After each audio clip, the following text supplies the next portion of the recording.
خب اینجا آستانه اشرفیه و آمدم زیارت بزرگوار اینجا، بزرگوار این منطقه، نورچراغی این منطقه، نورچشمی این منطقه، واسه جلال الدین اشرف. و این ویدیو هم کلا فقط مختص چیه؟ یوتیوب. هرچند پیج من داخل اینستاگرام هست، اگه بخواید بیاید به اسم درویش حسین 70 پیج، آیدی پیج اینستای من، تنها پیج فعال من توی فضای مجاز. اینکه ویدیوهای یوتیوب من کلا متفاوته، یعنی فقط مختص یوتیوب.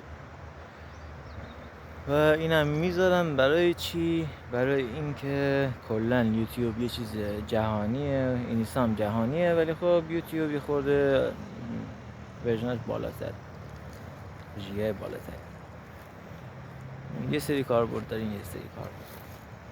حالا دلیل که اومدم اینجا چیه؟ اینجا فضا رو ببینی خدایی،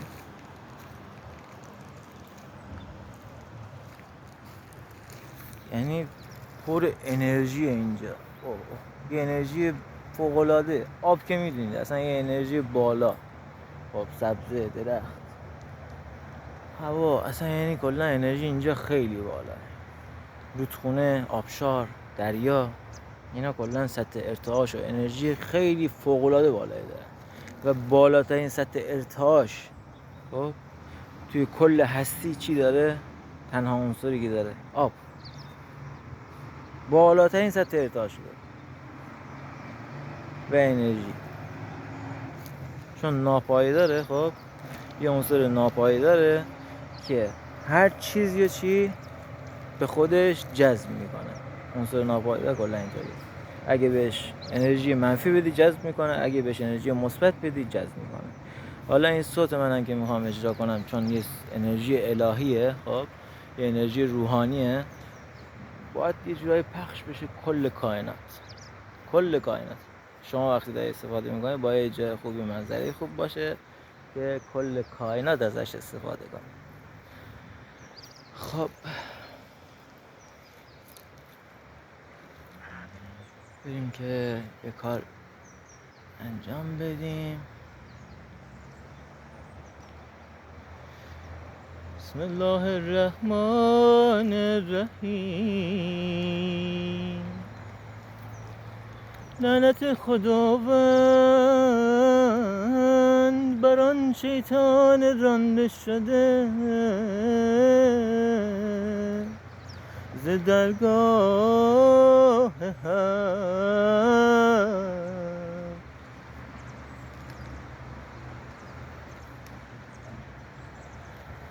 ابا صالح، ابا صالح، ابا صالح،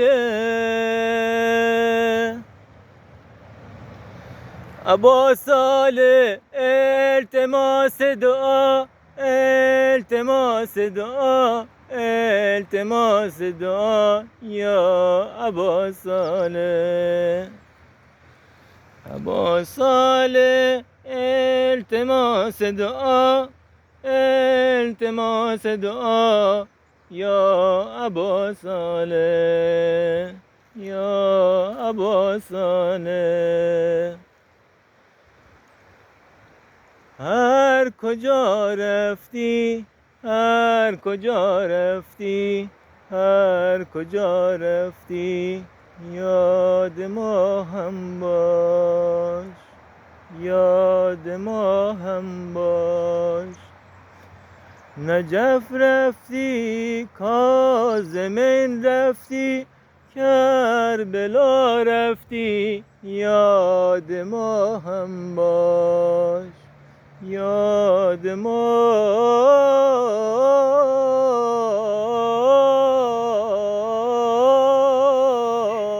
هم باش.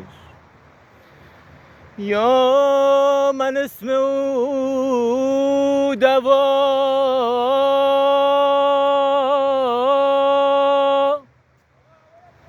یا من اسم او دوا، یا من ذکر او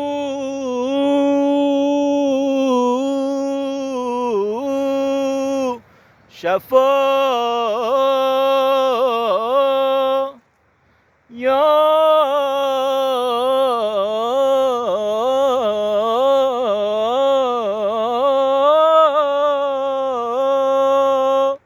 من ذکر او شفا.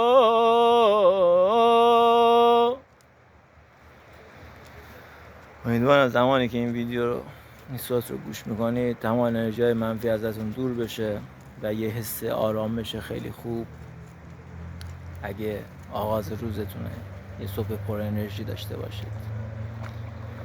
من خودم معرفی نکردم اولی ویدیو، هرچند اسممو زدم داخل آیدی داخل پیج.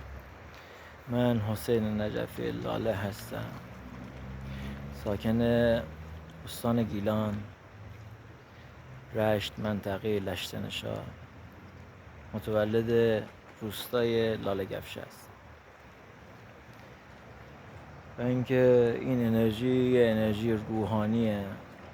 من استاد علوم خفیه، علوم غریبه و متافیزیک هستم.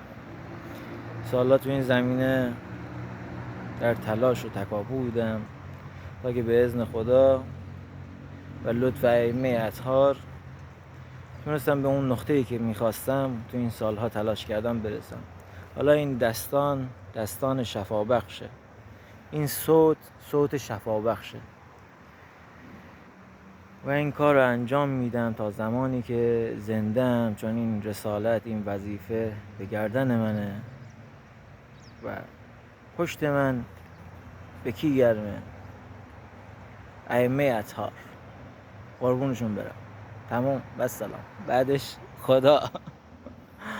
روز خوبی داشته باشید. خداحافظ.